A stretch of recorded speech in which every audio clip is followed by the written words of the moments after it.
Hello everyone, this is Dipali here and today we are going to discuss about seed, fruit, apomixis and polyembryony. अभी तक हम लोगों ने पढ़ा था बेटा एम्ब्रियो कैसे डेवलप करता है। अब एम्ब्रियो के डेवलपमेंट के बाद क्या डेवलप होना बाकी है, सीड डेवलप होना बाकी है। तो आज हम पढ़ेंगे कि सीड किस तरीके से डेवलप होता है। सो पहली बात बेटा, सीड को बनने के लिए क्या क्या चाहिए। सबसे पहले जब तक ओव्यूल और पोलन फ्यूज नहीं करेंगे, फर्टिलाइज नहीं करेंगे, जाइगोट नहीं बन सकता। ठीक है, तो पहले क्या होगा बेटा, ओव्यूल और पोलन फ्यूज करेंगे and then there will be a formation of zygote. As I told you in my previous video that after the formation of zygote is immature one and zygote have to transform into the embryo. ठीक है, तो zygote को embryo में transform होना है, उसके लिए एक particular process है embryo development, वो हम पढ़ चुके हैं। अब बेटा ये जो embryo है वो आगे जाके mature होने के बाद क्या बनेगा, seed बनेगा, और seed से क्या बनता है, प्लांट बनता है। तो हम ये बोल सकते हैं कि जो सीड है वो क्या है, फर्टिलाइज्ड ओव्यूल है, राइट। तो अब बात करते हैं बेटा, जो सीड होता है हमारे पास, जो बीज होता है, उसके पास ऐसा क्या होता है जिससे वो अपने आप को हार्श कंडीशन से बचा सकता है। That is your seed coat, यानी सीड के ऊपर वाली परत, that is called your seed coat, and in your seed there are two types of coating. First is your outer coating and second is your inner coating. Outer one is called testa and inner one is called tegment, और ये दोनों की दोनों ही coating क्या करती हैं बेटा, seed को बचा के रखती है इन हार्श कंडीशंस। और एक चीज और, अगर कोई सीड्स बहुत अच्छी वैरायटी के हैं, बहुत अच्छी क्वालिटी के हैं, तो हम उसे उन सीड्स को प्रिजर्व भी करके रख सकते हैं फॉर हाइब्रिडाइजेशन। आगे बात करते हैं कि सीड पे और क्या होता है बेटा। अगर हम सीड को देखें तो सीड कोट की बात हो चुकी है, बात करते हैं कॉटिलेडन्स की। यानी आप लोगों ने कभी बेटा बीन्स को, यानी राजमा की बीन या राजमा की सीड को, या फिर आपने कभी लोबिया जो होती है उसको कभी ऑब्जर्व किया बेटा, उसके बीच में ऐसे यहाँ पर जैसे एक डॉट सा एक छोटा सा स्ट्रक्चर होता है, that is called a cotyledon. अब कुछ सीड्स ऐसे होते हैं जिनमें एक होता है और कुछ चीज ऐसे होती है जिनमें दो कॉटिलेडन्स होते हैं। ठीक है, जिनमें एक कॉटिलेडन होता है that is called your monocot, और जिनमें दो कॉटिलेडन्स होते हैं that is called your dicot. अगर हम इस बीन की बात करें बेटा, इसमें दो कॉटिलेडन्स है, देख रहे हैं आप, इसमें दो कॉटिलेडन्स है, that's why it is called dicot. और अगर हम मेज की बात करें, मकई की बात करें, जो आप कॉर्न खाते हैं उसकी बात करें, तो उसमें सिर्फ एक ही कॉटिलेडन होता है, तो हम उसे कहेंगे that is a monocot seed. अब थर्ड थिंग क्या है बेटा, एम्ब्रियोनल एक्सिस। कुछ सीड्स के अंदर बेटा एम्ब्रियोनल एक्सिस होती है। कहोगे मैम एम्ब्रियोनल एक्सिस क्या होती है, ये सीड के बीच में आपको एक लाइन नजर आ रही है, this line, this axis is called embryonal axis. So हमने क्या पढ़ा बेटा कि जो सीड है वो किससे बना है, it is a fertilized ovule. Second चीज हमने क्या पढ़ी कि seed is having two seed coat. Third thing that cotyledons may be one or two, it may be monocot or it may be dicot. Seeds may be monocot or dicot. And third thing that embryonal axis is present in some seeds and it is absent in other seeds. Now the next thing is beta, कुछ seeds के अंदर जो nucellus part होता है, nucellus क्या होता है बेटा, अगर आपने एम्ब्रियो सैक पढ़ा है, आपने प्रीवियस वीडियो देखी है, उसके अंदर मैंने आपको बताया था एम्ब्रियो सैक के अंदर जहां पर पोलर न्यूक्लियाई प्रेजेंट होती है, उस वाले रीजन में न्यूसेलस प्रेजेंट होता है। तो वो जो न्यूसेलस है ना बेटा, वो कई सीड्स में मतलब बच के रह जाता है, यानी वो डीजनरेट नहीं होता।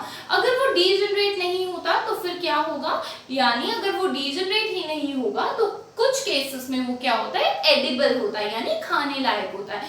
वैसे ही बेटा ब्लैक पेपर के अंदर न्यूसेलस परसिस्ट करता है, यानी सीड की डेवलपमेंट होने के बाद, यानी एम्ब्रियो बनने के बाद, एम्ब्रियो को नरिशमेंट कौन देता है, न्यूसेलस देता है। नरिशमेंट देने के बाद कुछ केसेस में न्यूसेलस डीजनरेट नहीं होता, परसिस्ट रहता है। तो वो केस किसका है, ब्लैक पेपर का, और जिसमें न्यूसेलस परसिस्ट रह जाता है that is called your perisperm, right. So next thing is your बेटा फ्रूट। अब फ्रूट क्या होता है? Fruit is your matured ovary. जब ओवरी मेच्योर हो जाती है that is called your fruit.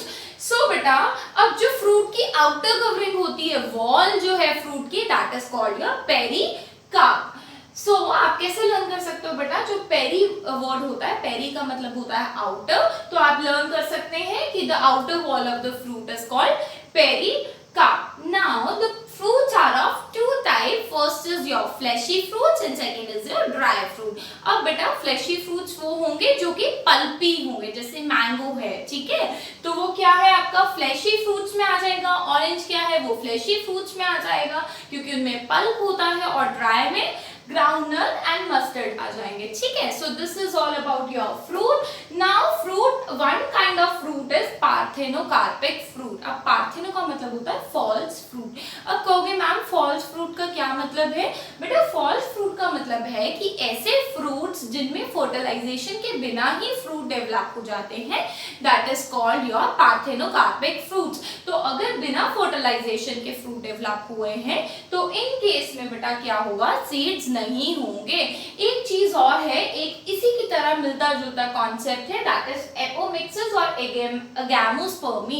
इन दोनों में बहुत ज्यादा कंफ्यूजन होती है। कंफ्यूजन किस चीज की होती है बेटा?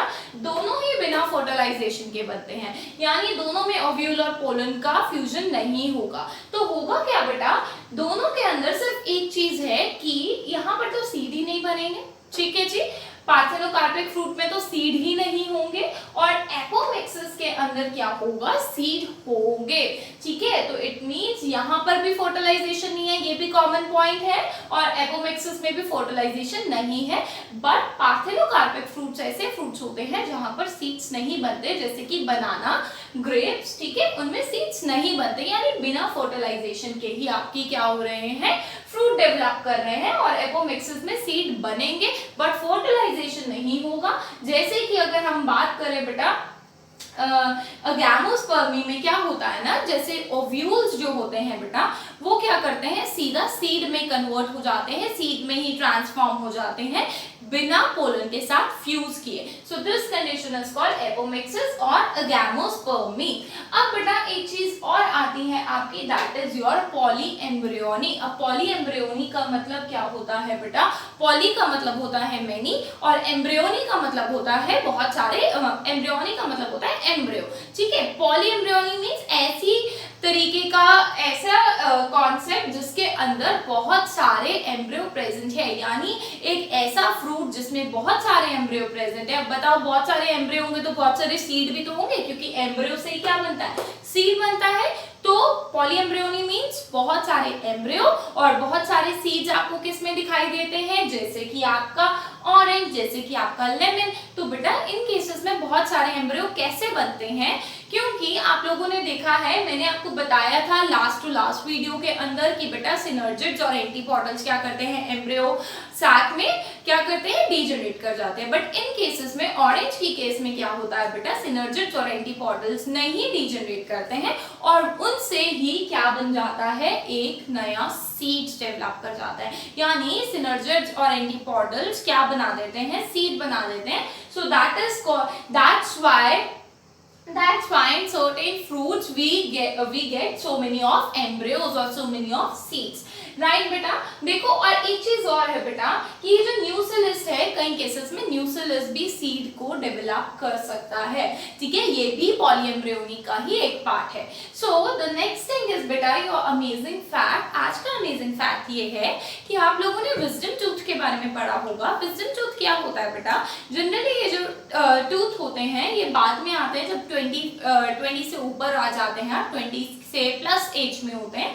होता क्या है बेटा? पहले जब अर्ली ह्यूमंस होते थे वो रॉ मीट खाते थे, ठीक है, कच्चा मांस खाते थे, कुकिंग नहीं करते थे, फायर का इन्वेंशन नहीं हुआ था, उस टाइम पर मीट को चबाने में ज्यादा टाइम लगता था, ठीक है। तो उस केस में विजडम टूथ वर्किंग थे। अब ये जो विजडम टूथ है वो वेस्टिजियल है, यानी इनका कोई काम नहीं है, इसीलिए जब ये आते हैं ये वेरी करते हैं बेटा। कई लोगों के जल्दी आ जाते हैं, कई लोगों के लेट आ जाते हैं, और उस टाइम जब ये आते हैं विजडम टूथ तो आपको बहुत ज्यादा दर्द भी होता है, ठीक है। तो इसका रीजन यही है है। और आपको ये बता दूं बेटा, ये 2 ऊपर वाले पैलेट में होते हैं और 2 नीचे वाले पैलेट में। पैलेट मीन्स मुंह के अंदर हमारा एक अपर पैलेट होता है, एक लोअर पैलेट होता है, ठीक है, जिसमें टीथ लगे हुए हैं बकल कैविटी के अंदर, ठीक है। तो उस केस में बेटा 2 ऊपर की तरफ और 2 नीचे की तरफ, बट अब इनका कोई रोल नहीं है। पहले ये ग्राइंडिंग क्रशिंग के काम आते थे, अब इसलिए रोल नहीं है क्योंकि हम फूड को, कोई भी चीज खाते हैं कुक करके खाते हैं, और हमें हमारे टीथ को इतना ज्यादा रॉ मीट को चबाने की जरूरत नहीं पड़ती है जो लोग नॉन वेजिटेरियन है। So this is all about today's fact and today's video. If you really like my today's video, do subscribe the channel and must share with your friends and family. Thank you everyone.